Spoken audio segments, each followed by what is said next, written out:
जानना चाहते हैं कि आपकी सफलता क्यों पिछड़ रही है? आपको इस 2 मिनट की छोटी सी कहानी के अंत में पता चलेगा कि ऐसा क्यों है। प्रिय दर्शकों, इससे पहले कि हम कहानी में उतरें, मैंने आपके लिए ये वीडियो लाने में बहुत प्रयास और समय लगाया है। मेरा यहाँ एक छोटा सा अनुरोध है, कृपया इस वीडियो को लाइक करें और मेरे चैनल को सब्सक्राइब करें। चलिए कहानी पर आते हैं।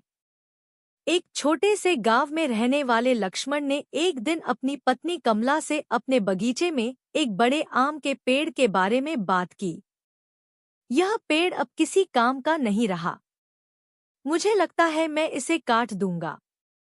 कल मुझे याद दिलाना कि इसे काटने में मेरी मदद करने के लिए कोई मिल जाए, उन्होंने कहा।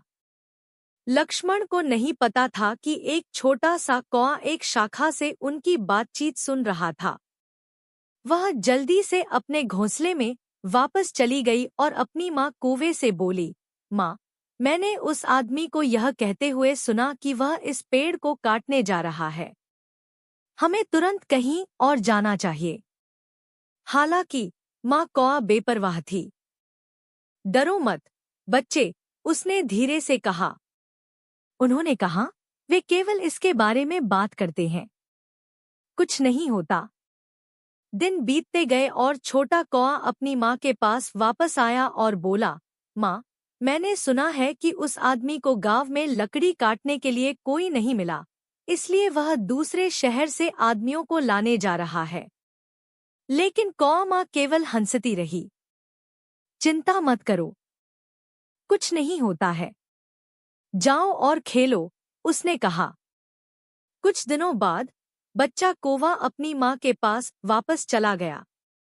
माँ, उन्होंने चिंतित होकर कहा, मैंने उनकी पत्नी कमला को उनके बेटे से यह कहते हुए सुना कि पेड़ कल काट दिया जाएगा।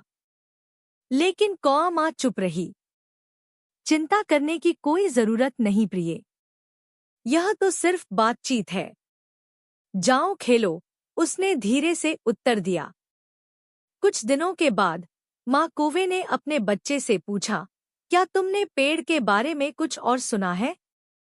छोटे कौवे ने उत्तर दिया, हाँ माँ, उस आदमी को उसकी मदद करने के लिए कोई नहीं मिला, इसलिए उसने कहा कि वह कल पेड़ काट देगा।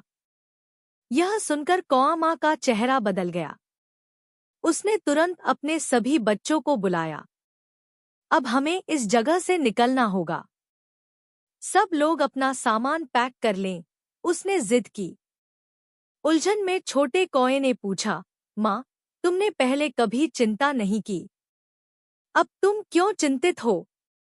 मदर क्रो ने समझाया, एक बच्चा किसी पेड़ को तब तक नहीं काट सकता जब तक वह दूसरों पर निर्भर है।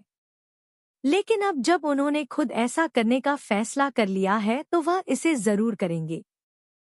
चलो जल्दी चलें। इसके बाद माँ कौआ और उसका परिवार अपना घोंसला बनाने के लिए एक सुरक्षित जगह खोजने के लिए उड़ गए। क्या आपको बात समझ में आई? कुछ करने के लिए दूसरों पर भरोसा करने से आपकी सफलता में देरी हो सकती है, लेकिन एक बार जब आप स्वयं कार्रवाई करने का निर्णय लेते हैं, तो आप कुछ भी हासिल कर सकते हैं।